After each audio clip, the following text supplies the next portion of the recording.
Ever feel like you're talking to a brick wall when you try to get ChatGPT to, actually do something useful? Well, it's like anything else, right? You got to know how to communicate. And that's what we're diving into today, how to unlock ChatGPT's true potential. And it all starts with crafting that perfect prompt, which is exactly what Bazaar 7 dives into in this fascinating article over on Edulytics. It's all about finding the code, Right. right? That secret language that makes AI tick. Exactly.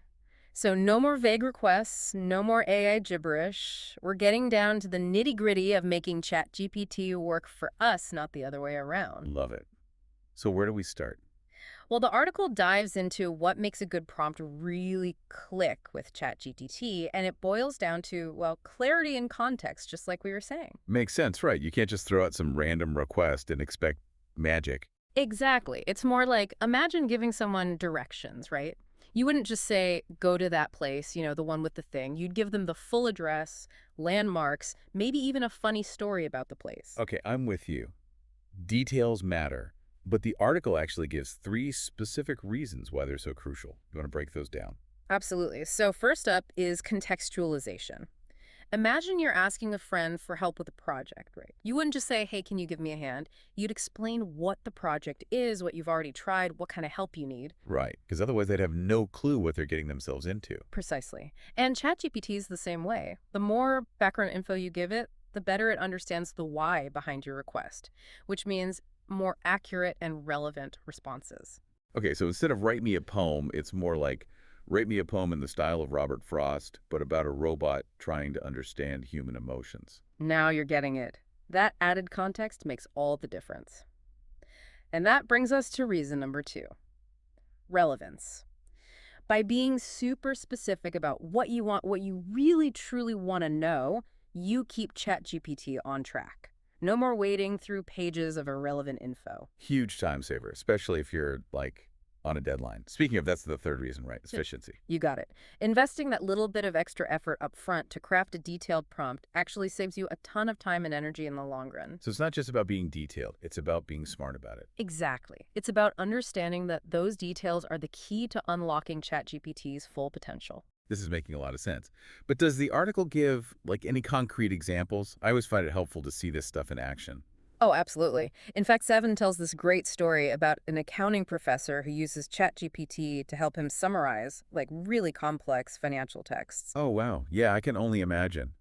Trying to make sense of all that legal and financial jargon. Exactly. And he needs these summaries to be not just, shorter, but incredibly accurate, especially when it comes to the legal stuff. Makes sense. Those legal documents are like reading another language sometimes. Tell me about it. So, to make sure ChatGPT gets it right, this professor actually includes really specific instructions in his prompts. Like what? Give me an example. So he'll actually demand like the exact reproduction of specific legal code sections in the summaries. It's like he's saying, okay, ChatGPT, you can summarize all you want, but don't you dare touch these legal bits. They're sacred. Wow, that's next level prompting right there. Yeah. I bet he gets some pretty amazing results with that approach. Oh, absolutely. And it just goes to show how powerful a well-crafted prompt can be, right? Right. And speaking of which, Seven actually outlines this really cool 5-step process for, crafting and really verifying your prompts to get those top-notch results every time. Okay, a 5-step process. Now you've got my attention. Walk me through it. All right, so step 1 is all about identifying your goal. Like, what are you actually trying to achieve with this prompt? What info are you hoping to get from ChatGPT? So it's about being really intentional from the get-go, not just like throwing spaghetti at the wall and seeing what sticks. Exactly. Then, step 2 is where the magic happens. This is where you load up ChatGPT with all that juicy context, that background info, to really set it up for success. We're talking full crash course, right? Like we were talking about before with those directions. Exactly. Now, step 3 is all about structure.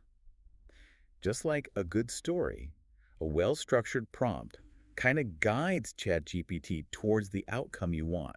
So think clear, concise language, maybe even break down complex requests into smaller, more manageable chunks. Bite-sized pieces, I like it. So we're not overwhelming it with a wall of text. Exactly. Yeah. Makes sense, right? Think about how much easier it is to follow instructions when they're well organized and to the point. Absolutely. Okay, so what's next? Do we just hit enter and hope for the best? Not so fast. Step 4 is all about review.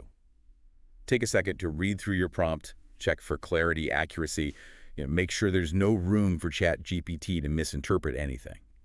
So those good old-fashioned writing habits still apply, even when we're talking to AI. You got it.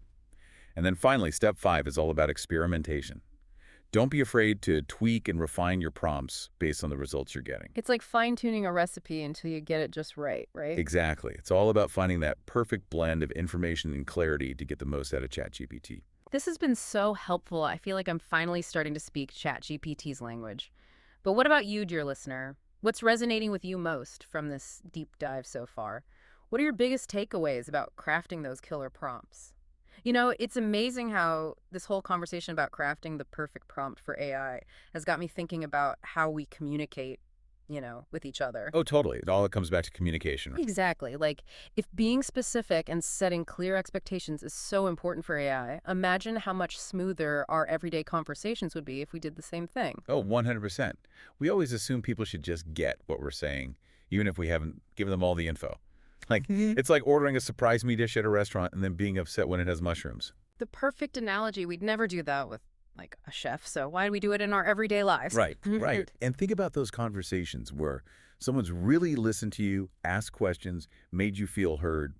Those are the best. Absolutely. It's like they've unlocked some secret level of communication. Totally. Yeah. And even though, AI can't replace that human connection, it can definitely teach us a thing or two about being clear, concise, giving people the context they need. This deep dive has been about so much more than just talking to robots.